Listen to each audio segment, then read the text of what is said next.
Thank you very much. Mrs. Flick Drummond. Thank you very much, Mr. Paisley. It is a pleasure to serve under your chairmanship. And can I also thank my right honourable friend for Basingstoke for securing this incredibly important debate. As we've heard from others, social media is getting out of hand and it is intimidating. It was fine when Facebook and Twitter first started, just 17 years ago for Facebook and 2 years later for Twitter. I mention those two as they're the most popular platforms and have been useful for engagement and discussion, but no longer. Like others, I've come off Twitter. There was no point looking at comments which are designed to hurt one personally rather than the politics. I know that Twitter have brought in measures to help, but I will not be returning for the foreseeable future as a public figure. I've learnt to hide abusive comments on Facebook, and I will continue to do so until people write in a polite and considerate way. As the chair of the Women and Equalities Select Committee said, you would not be that rude to someone in person, so why do it online?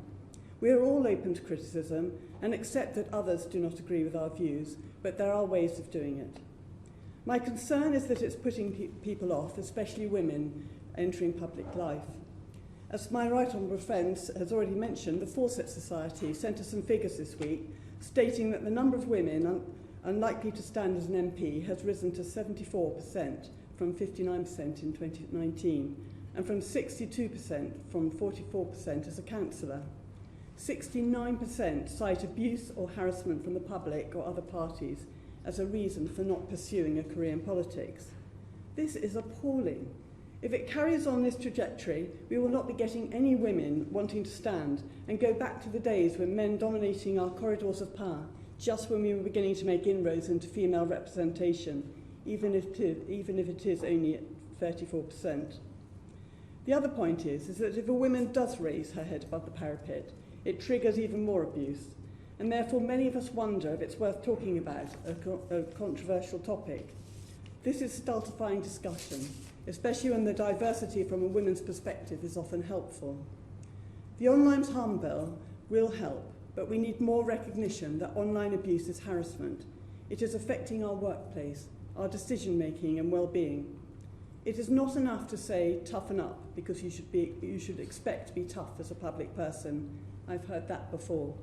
We are tough as politicians, but we're also human beings. Many of us have families we want to protect, as well as ourselves, as the member for East Kilbride has mentioned. It is the responsibility of everyone, not just the government and social media companies, to call this out and say when it's not acceptable. So I choose to challenge every single person to confront this unacceptable behaviour, or we will have to put further consequences in place to combat it. Thank you, Mr. Paisley.